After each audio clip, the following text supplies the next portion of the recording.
नमस्कार दोस्तों, स्वागत है आपका आज के मुख्य समाचार में, जिसमें सबसे पहली बड़ी खबर में जिक्र होगा उत्तर प्रदेश का, जहां पर आपको बता दें कि फेल सिस्टम पर अब भाजपा के अपने ही नेता उठाने लगे हैं सवाल। और आपको बता दें कि भाजपा सांसद के बाद अब विधायक ने भी यूपी में सरकारी सिस्टम पर सवाल उठा दिया है और पार्टी के भीतर से यहां पर बगावत की आवाज़ बगावती सुर निकल के आ रहे हैं। इसी के साथ दूसरी बड़ी खबर में आपको बताएंगे कि राहुल गांधी ने पीएम मोदी पर तंज कसते हुए कोरोना के बढ़ते मामले पर कर दिया है ट्वीट। और तीसरी बड़ी खबर में जिक्र होगा बिहार के विधानसभा चुनाव का, जहां पर आपको बताएंगे कि तेजस्वी यादव ने बड़ा बयान देते हुए कहा है कि जितनी आलोचना करेंगे उतना ही मेरी रफ्तार तेज होगी। तो दोस्तों, हर एक खबर की डिटेल्स में आपको ले जाएंगे, हर एक खबर की गहराई के बारे में आपको बताएंगे। लेकिन दोस्तों, उससे पहले अगर आप भी ऐसा मानते हैं कि बिहार में और यूपी में सरकार कोरोना से लड़ने में फेल हो चुकी है, तो आप अभी इस वीडियो को लाइक कीजिए और इस लाल बटन को दबा के इस चैनल को फ्री में सब्सक्राइब करके घंटी बजाइए, कमेंट में लिखिएगा जय हिंद। तो दोस्तों, रुक करते हैं बड़ी खबरों की तरफ। कोरोना, बीजेपी सांसद के बाद विधायक के भी यूपी में सरकारी सिस्टम पर सवाल। जी हां दोस्तों, उत्तर प्रदेश में कोरोना संक्रमण के मामले तेजी से बढ़ते जा रहे हैं। कोरोना से निपटने और मरीजों को बेहतर इलाज देने के लिए भले ही मुख्यमंत्री योगी आदित्यनाथ ने टीम 11 का गठन किया हो, लेकिन सूबे की सरकारी व्यवस्थाओं को लेकर लगातार सवाल खड़े हो रहे हैं। विपक्षी नहीं बल्कि सत्ता पक्ष के सांसद और विधायक भी सवाल उठा रहे हैं। बहराइच जिला अस्पतालों की खस्ता हालत को लेकर पूर्व मंत्री व बीजेपी विधायक अनुपमा जायसवाल ने जिलाधिकारी को पत्र लिखा है। बीजेपी विधायक अनुपमा जायसवाल ने जिलाधिकारी से कहा है कि बहराइच के जिला अस्पताल और चित्तौरा आइसोलेशन वार्ड में भर्ती मरीजों के मास्क, सैनिटाइजर आदि व्यवस्थाओं पर ध्यान नहीं दिया जा रहा है। साथ ही यह भी कहा है कि कोरोना मरीजों को मिलने वाला भोजन भी निम्न कोटि और घटिया स्तर कर दिया जा रहा है, जो खाने योग्य नहीं है। बीजेपी विधायक ने कहा कि इस संबंध में सांसद ने भी मुख्यमंत्री को पत्र लिखकर शिकायत की है। उन्होंने जिलाधिकारी से कहा कि इसकी जाँच कराकर उचित कार्रवाई करें और मरीजों को स्वस्थ व गुणवत्तापूर्ण भोजन उपलब्ध कराएं। बहराइच से बीजेपी सांसद अक्षयवर लाल गोंड ने भी जिला अस्पतालों में कोरोना मरीजों दिए जा रहे खाने पर अनियमितता को लेकर सवाल उठाए थे। इसके लिए उन्होंने बकायदा बहराइच सीएमओ पर सरकार की छवि धूमिल करने का आरोप लगाते हुए मुख्यमंत्री को पत्र लिखा था। सांसद ने कहा था कि कोरोना के इलाज के लिए भर्ती मरीजों को पौष्टिक आहार मिले, इसके लिए सरकार ने इंतजाम किए हैं। इसके बावजूद चित्तौरा ब्लॉक में बने एल1 हॉस्पिटल और जिला अस्पताल में बने आइसोलेशन वार्ड में भर्ती मरीजों को घटिया स्तर का भोजन दिया जा रहा है। सांसद ने सीएम को पत्र लिखकर कहा था कि भर्ती मरीजों को समुचित चिकित्सा नहीं मिल पा रही है, उनके खाने पीने में अनियमितता बरती जा रही है। सीएमओ के दुर्व्यवहार के कारण सरकार की छवि धूमिल हो रही है। रुख करते हैं अगली खबर की तरफ। राहुल गांधी का पीएम मोदी पर तंज, कोरोना के बढ़ते मामलों पर किया ट्वीट। जी हां दोस्तों, कांग्रेस के पूर्व अध्यक्ष राहुल गांधी ने कोरोना वायरस के मामलों में लगातार हो रही बढ़ोतरी के बीच सोमवार को प्रधानमंत्री नरेंद्र मोदी की एक हालिया टिप्पणी को लेकर उन पर कटाक्ष किया। उन्होंने 24 घंटे में सबसे ज्यादा मामले भारत में सामने आने से जुड़ा एक ग्राफ शेयर किया और तंज भरे लहजे में ट्वीट किया कि प्रधानमंत्री के मुताबिक सही समय पर सही फैसले लेने की वजह से कोरोना के मामले में भारत की स्थिति अन्य देशों के मुकाबले संभली हुई है। प्रधानमंत्री मोदी ने 27 जुलाई को कहा था कि सही समय पर सही फैसले लेने की वजह से कोरोना के मामले में भारत की स्थिति अन्य देशों के मुकाबले संभली हुई है। उन्होंने कहा था कि आज भारत में 5 लाख से ज्यादा टेस्ट हर रोज हो रहे हैं और आने वाले हफ्तों में इसको 10 लाख प्रतिदिन करने की कोशिश हो रही है। प्रधानमंत्री ने वीडियो कॉन्फ्रेंस के माध्यम से आयोजित एक कार्यक्रम में नोएडा, मुंबई और कोलकाता में उच्च क्षमता वाली कोविड-19 परीक्षण सुविधाओं का शुभारंभ करने के बाद उक्त बातें कही थीं। गौरतलब है कि देश में कोविड-19 के एक दिन में 52,972 मामले सामने आने के बाद सोमवार को कोरोना वायरस संक्रमण के कुल मामले 18 लाख के पार पहुंच गए, जबकि स्वस्थ होने वाले लोगों की संख्या भी 11.86 लाख से अधिक हो गई है। केंद्रीय स्वास्थ्य मंत्रालय के आंकड़ों में यह जानकारी दी गई। रुख करते हैं अगली खबर की तरफ। जितनी आलोचना करेंगे उतनी ही मेरी रफ्तार तेज होगी, तेजस्वी यादव। जी हां दोस्तों, कोरोना संकट के बीच शुरू हुए बिहार विधानसभा सत्र के दौरान नेता प्रतिपक्ष तेजस्वी यादव ने सदन में विभिन्न मुद्दों को उठाया और नीतीश कुमार सरकार पर जमकर निशाना साधा। कोरोना पर राजनीति से करे परहेज। सदन में तेजस्वी यादव ने कहा कि कोरोना जैसी महामारी से हम सबको मिलकर लड़ना है, इसमें कोई राजनीति नहीं होनी चाहिए। जो मजदूर फंसे हुए थे उसके लिए आरजेडी ने कॉल सेंटर खोला, राशन बांटे, जगह जगह पर राहत केंद्र खोला और लोगों को सहयोग किया। विचारधारा अलग होने के बावजूद बीजेपी से ली मदद। तेजस्वी ने कहा कि मेरी विचारधारा अलग है, लेकिन इस कोरोना के संकट में हमने उसको दरकिनार करके लोगों से मदद लिया और दिया। श्रमिकों की मदद के लिए हमने दूसरे राज्यों में बीजेपी के कुछ भी कार्यकर्ताओं की मदद ली।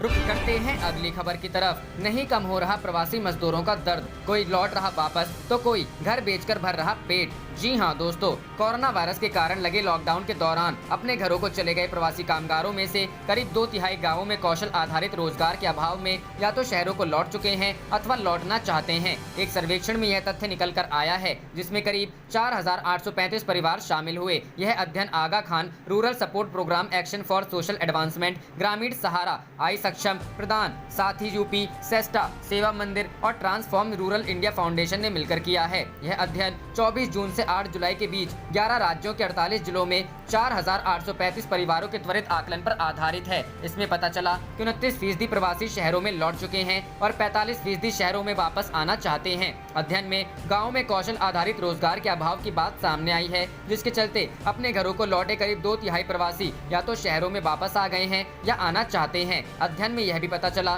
कि जो प्रवासी शहर लौटे हैं उनमें से 80% से अधिक गाँव में मजदूरी का काम कर रहे थे, जो दिखाता है कि ग्रामीण इलाकों में कौशल आधारित रोजगार की कमी है। 1/4 से अधिक प्रवासी श्रमिक अब भी गाँव में रोजगार की तलाश में हैं। अध्ययन के मुताबिक प्रत्येक 4 परिवारों में से एक 24% अपने बच्चों को स्कूल से निकालने के बारे में सोच रहा है। अध्ययन में कहा गया कि कठिनाइयां अभी बहुत हैं, ढांचागत बदलाव अभी भी नजर नहीं आ रहा है, बल्कि ग्रामीण भारत में कोविड-19 का स्वास्थ्य जोखिम बढ़ रहा है। अध्ययन में पता चला कि 43% परिवारों ने भोजन में कटौती की है और 55% ने कहा कि उन्होंने खाने की वस्तुएं घटाई हैं। आर्थिक कठिनाइयों के चलते करीब 6% परिवारों ने घरों का सामान गिरवी रखा और 15% को अपने मवेशी बेचने पड़े।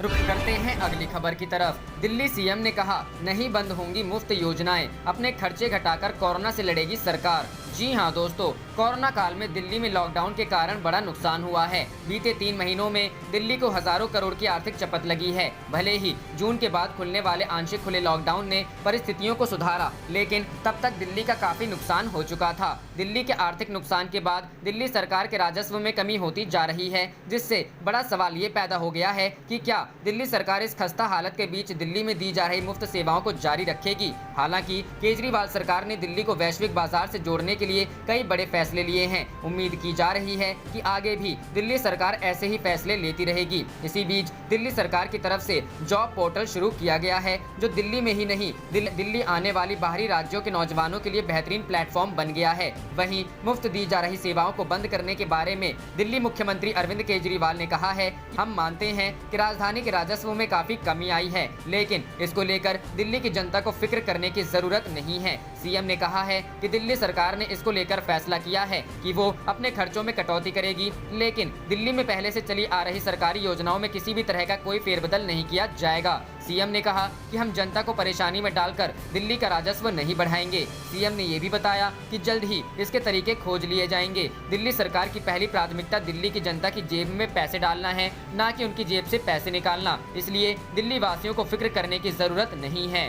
करते हैं अगली खबर की तरफ। सुशांत केस, महाराष्ट्र और बिहार पुलिस के बीच अनबन, संजय राउत ने दिया ये बयान। जी हां दोस्तों, सुशांत सिंह राजपूत केस में महाराष्ट्र और बिहार पुलिस की ठनी के बीच शिवसेना नेता संजय राउत ने सोमवार को बयान जारी किया है। उन्होंने कहा कि मुंबई पुलिस अपना काम कर रही है, कुछ लोगों के पास बिहार चुनाव के लिए एजेंडा नहीं है, इसलिए वो लोग मुद्दे को घुमाने की कोशिश कर रहे हैं। वहीं अपने ट्वीट का जिक्र करते हुए रावत ने कहा कि मैंने राजकुमार का डायलॉग सुना और आज के परिप्रेक्ष्य में वह डायलॉग कहीं न कहीं सूट कर रहा था, इसलिए हमने वह ट्वीट किया। उन्होंने कहा कि मैं जांच से संबंधित किसी सवाल पर कुछ नहीं बोलूंगा, लेकिन कुछ लोगों को समझना चाहिए कि जिनके घर शीशे के हैं वो कुछ भी ना बोले। राम मंदिर भूमि पूजन के सवाल पर उन्होंने कहा कि शिवसेना ने बाबरी मस्जिद तोड़ा था, जिसके बाद आज यह उत्सव हो रहा है। इसी के चलते शिवसेना ने राम मंदिर निर्माण के लिए 1 करोड़ रुपए का डोनेशन दिया है। हालांकि कोरोना की स्थिति को देखते हुए अभी अयोध्या जाना संभव नहीं है, हमें किसी के इन्विटेशन की जरूरत नहीं है। रावत ने आगे कहा कि राम मंदिर आंदोलन के कर्ता धर्ता रहे लाल कृष्ण आडवाणी भी कार्यक्रम में शामिल नहीं हो रहे हैं।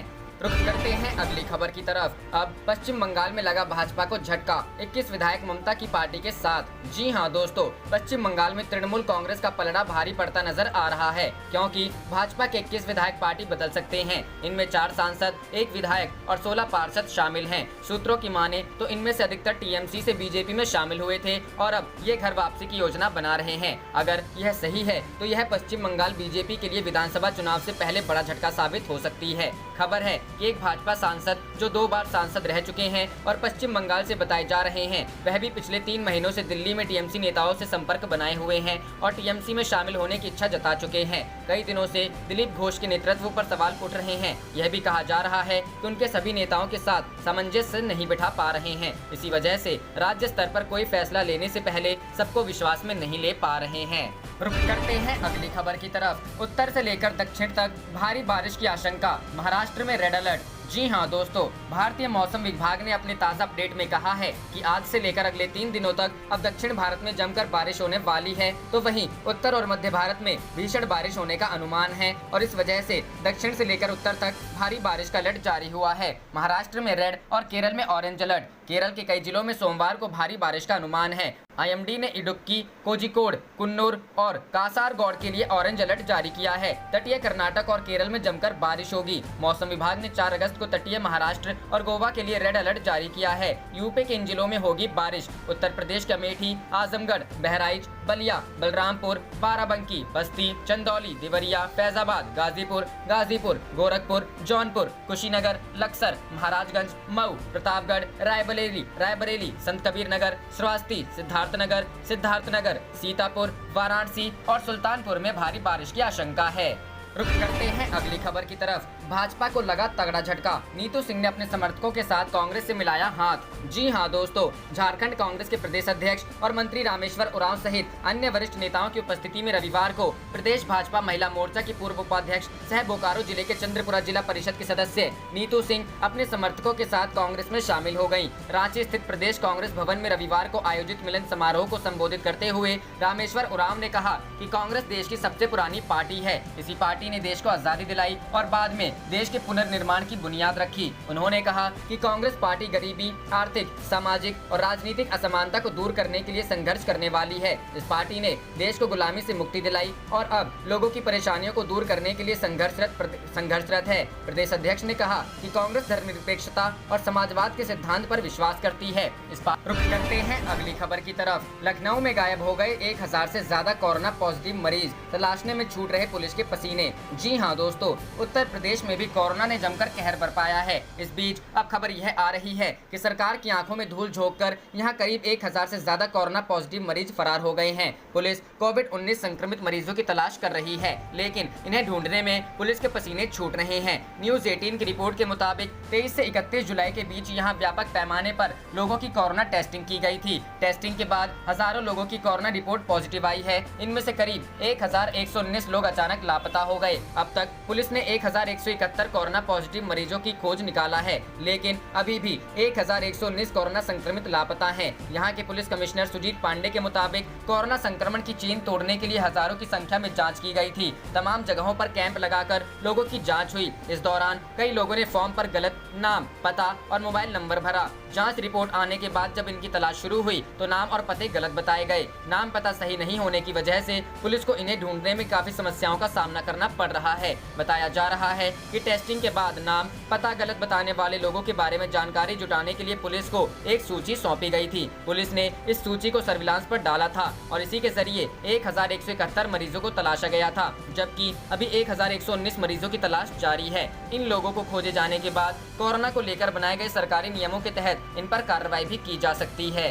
करते हैं अगली खबर की तरफ। यूपी के अस्पतालों में बेड नहीं, एक हफ्ते बाद भी नहीं मिल रही कोरोना रिपोर्ट। प्रियंका, जी हां दोस्तों, उत्तर प्रदेश में कोरोना की बिगड़ती हालत को लेकर कांग्रेस महासचिव प्रियंका गांधी ने निशाना साधा है। प्रियंका गांधी ने आरोप लगाया है कि यूपी सरकार ने समय रहते जरूरी प्रबंध नहीं किए, जिससे हालत और बिगड़ती गई। प्रियंका गांधी ने ट्वीट में लिखा, यूपी में कोरोना से बिगड़ते हालात को देखते हुए मैंने कई बार आगाह किया, लेकिन फिर भी समय रहते जरूरी इंतजाम नहीं किए गए। सैंपल देने के एक सप्ताह बाद भी लोगों को कोरोना की रिपोर्ट नहीं मिल रही है और जो कोरोना से संक्रमित हो रहे हैं उन्हें अस्पतालों में बेड नहीं मिल रहे। प्रियंका गांधी ने एक और ट्वीट में लिखा, कोरोना की रिपोर्ट में देरी ना हो, इसके लिए सरकार को तुरंत कदम उठाने चाहिए, स्थिति गंभीर होती जा रही है। प्रियंका गांधी अलग अलग मुद्दों पर योगी सरकार को घेरती रही है। इससे पहले उन्होंने यूपी में बेलगाम हुई आपराधिक घटनाओं पर सरकार से जवाब तलब किया था। उन्होंने ट्वीट में लिखा, यूपी में हर दिन गुंडाराज के नए रिकॉर्ड बन रहे हैं। सीएम के गृह क्षेत्र में अपहरण की घटना घटी है, कासगंज में हत्याकांड, लेकिन दिखावे के लिए कुछ ट्रांसफर के अलावा और कुछ होता ही नहीं है। जंगल राज बढ़ता जा रहा है। अभी हाल ही में गोरखपुर के डॉक्टर कफील खान की रिहाई की मांग को लेकर उन्होंने मुख्यमंत्री योगी को चिट्ठी लिखी थी। प्रियंका गांधी ने लिखा, डॉक्टर कफील खान करीब 450 दिन जेल में गुजार चुके हैं। उन्होंने कठिन परिस्थितियों में निस्वार्थ भाव से लोगों की सेवा की है। मुझे उम्मीद है कि आप संवेदनशीलता का परिचय देते हुए डॉक्टर कफील खान को न्याय दिलाने का पूरा प्रयास करेंगे। रुक करते हैं अगली खबर की तरफ। तेजस्वी का आरोप, कोरोना जांच के नाम पर बिहार में गेम खेल रही सरकार। जी हां दोस्तों, नेता प्रतिपक्ष तेजस्वी यादव ने आरोप लगाया है कि सरकार कोरोना जांच के नाम पर आंकड़ों का गेम खेल रही है। आरोप लगाया है कि लगभग 5 महीने बाद अब जांच की संख्या बढ़ाने के लिए ये रैपिड एंटीजन किट से टेस्ट करा रहे हैं। RT-PCR टेस्ट अब भी नाम मात्र के हो रहे हैं। एंटीजन टेस्ट में बीमारी का सही पता नहीं लगता। अगर संक्रमण की वास्तविक स्थिति को जाँचना है तो RT-PCR टेस्ट की संख्या बढ़ानी होगी। उन्होंने सरकार को आगाह किया है कि अपनी विफलताएं छिपाने के लिए लोगों की जान के साथ ना खेलें। देश जान चुका है बिहार के अस्पतालों में मूलभूत सुविधाओं का घोर अभाव है। उन्होंने आरोप लगाया है कि 40 लाख मजदूर लौटे लेकिन मुख्यमंत्री नहीं निकले। उल्टा सरकार ने मजदूरों को बिहार में नहीं घुसने देने की चेतावनी दी। अब 40 लाख लोग बाढ़ से प्रभावित हैं लेकिन मुख्यमंत्री नहीं निकल रहे हैं। संजीवनी ऐप से कोरोना जाँच व इलाज की मिलेगी जानकारी। बिहार में कोरोना संक्रमण से निपटने के लिए राज्य सरकार ने नया एंड्रॉयड ऐप संजीवनी लॉन्च किया है, जिससे कोरोना की जांच व इलाज से जुड़ी तमाम तरह की जानकारियां आसानी से मोबाइल पर ही मिलेंगी। स्वास्थ्य विभाग ने इसका निर्माण गैर सरकारी संस्था केयर इंडिया के सहयोग से किया है। इसे तत्काल स्वास्थ्य विभाग बिहार और राज्य स्वास्थ्य समिति बिहार की वेबसाइट से डाउनलोड किया जा सकता है। रुक करते हैं अगली खबर की तरफ। क्या राफेल में बेरोजगारी और आर्थिक संकट खत्म करने की क्षमता है? शिवसेना। जी हां दोस्तों, शिवसेना सांसद संजय रावत ने रविवार को कहा कि अगर नौकरियां जाने जैसी समस्याएं नहीं सुलझी तो लोग प्रधानमंत्री नरेंद्र मोदी का इस्तीफा मांग सकते हैं। रावत ने शिवसेना के मुखपत्र सामना में अपने साप्ताहिक स्तंभ को रोक टोक में दावा किया कि कोरोना वायरस वैश्विक महामारी के कारण 10 करोड़ लोगों ने अपनी आजीविका गंवा दी है और इस संकट से 40 करोड़ से अधिक परिवार प्रभावित हुए हैं। राज्यसभा सदस्य ने कहा कि मध्यम वर्गीय वेतन भोगी लोगों की नौकरियां चली गईं, जबकि व्यापार और उद्योगों को करीब 4 लाख करोड़ रुपए का नुकसान हुआ है। रावत ने कहा, लोगों के धैर्य की एक सीमा है, वे केवल उम्मीद और वादों पर जिंदा नहीं रह सकते। प्रधानमंत्री भी इस बात से सहमत होंगे कि भले ही भगवान राम का वनवास खत्म हो गया है लेकिन मौजूदा हालात मुश्किल है। किसी ने भी अपनी जिंदगी के बारे में पहले कभी इतना असुरक्षित महसूस नहीं किया होगा। उन्होंने कहा, इजराइल में प्रधानमंत्री बेंजामिन नेतन्याहू के खिलाफ प्रदर्शन हो रहे हैं और कोरोना वायरस वैश्विक महामारी और आर्थिक संकट से निपटने में नाकामी को लेकर उनके इस्तीफे की मांग की जा रही है। भारत में भी ऐसा ही देखने को मिल सकता है। केंद्र पर निशाना साधते हुए रावत ने कोरोना वायरस के हालात और आर्थिक संकट से निपटने में उसके द्वारा उठाए कदमों का जिक्र किया। उन्होंने कहा कि 5 राफेल विमानों की सुरक्षा के लिए अंबाला वायुसेना अड्डे के आसपास धारा 144 लगाई गई। उन्होंने कहा कि राफेल से पहले सुखाई और MiG विमान भी भारत आए लेकिन इस तरह का जश्न पहले कभी नहीं मनाया गया। शिवसेना नेता ने पूछा, बम और मिसाइल की क्षमता से लैस राफेल विमानों में बेरोजगारी और आर्थिक चुनौतियों के संकट को खत्म करने की क्षमता है। उन्होंने कहा कि राजस्थान में कांग्रेस के नेतृत्व वाली अशोक गहलोत सरकार को गिराने की कोशिशें की गई और राज्य में राष्ट्रपति शासन लगाने की संभावना है। रावत ने कहा कि भाजपा नेता प्रज्ञा ठाकुर ने कहा कि रोज हनुमान चालीसा पढ़ने से कोविड-19 वैश्विक महामारी से छुटकारा पाया जा सकेगा। उन्होंने कहा कि सोने के दाम प्रति 10 ग्राम 51,000 रुपए पर पहुंच गए हैं। साथ ही रावत ने कहा कि भाजपा अध्यक्ष JP नड्डा ने कहा है कि उनकी पार्टी महाराष्ट्र में अपने दम पर सत्ता में आएगी। उन्होंने कहा, कोई संकट की रोजगार की बात नहीं कर रहा। कहना आसान है कि आपदा में अवसर मिलता है लेकिन यह कोई नहीं जानता कि लोग संकट से कैसे जूझ रहे हैं। करते हैं अगली खबर की तरफ। राहुल गांधी से लेकर ममता बनर्जी तक की कोरोना संक्रमित अमित शाह के जल्द स्वस्थ होने की कामना। जी हां दोस्तों, राहुल गांधी ने कोरोना वायरस से संक्रमित गृह मंत्री अमित शाह के जल्द स्वस्थ होने की कामना की है। केंद्रीय गृह मंत्री अमित शाह ने रविवार 2 अगस्त को कहा कि वह कोरोना वायरस से संक्रमित पाए गए हैं और डॉक्टरों की सलाह पर अस्पताल में भर्ती हो रहे हैं। शाह ने अपने ट्विटर हैंडल पर यह जानकारी दी। उन्होंने हिंदी में ट्वीट किया, कोरोना के शुरुआती लक्षण दिखने पर मैंने जाँच करवाई और रिपोर्ट पॉजिटिव आई है। मेरी तबीयत ठीक है परंतु डॉक्टरों की सलाह पर अस्पताल में भर्ती हो रहा हूँ। गृह मंत्री ने बीते कुछ दिनों के दौरान अपने संपर्क में आए लोगों से भी कोरोना वायरस की जांच कराने और पृथकवास में रहने का अनुरोध किया। दूसरी ओर भाजपा अध्यक्ष JP नड्डा ने भी केंद्रीय गृह मंत्री अमित शाह के कोरोना वायरस से संक्रमित पाए जाने के बाद उनके शीघ्र स्वास्थ्य लाभ की कामना की। नड्डा ने ट्वीट कर कहा, माननीय गृह मंत्री अमित शाह जी के कोरोना संक्रमित होने का समाचार प्राप्त हुआ। मैं ईश्वर से उनके शीघ्र स्वास्थ्य लाभ की प्रार्थना करता हूँ। पश्चिम बंगाल की मुख्यमंत्री ममता बनर्जी ने भी अपनी अमित शाह के जल्द ठीक की कामना की। उन्होंने ट्वीट किया, केंद्रीय गृह मंत्री अमित शाह के कोरोना संक्रमित होने की खबर मिली, उनके जल्द स्वस्थ होने की कामना करती हूँ। मेरी प्रार्थनाएं उनके और उनके परिवार के साथ है। शाह के आत्मबल से कोरोना वायरस शीघ्र ही पराजित होगा। आप देख रहे थे आपका अपना चैनल जय हिंद जय भारत।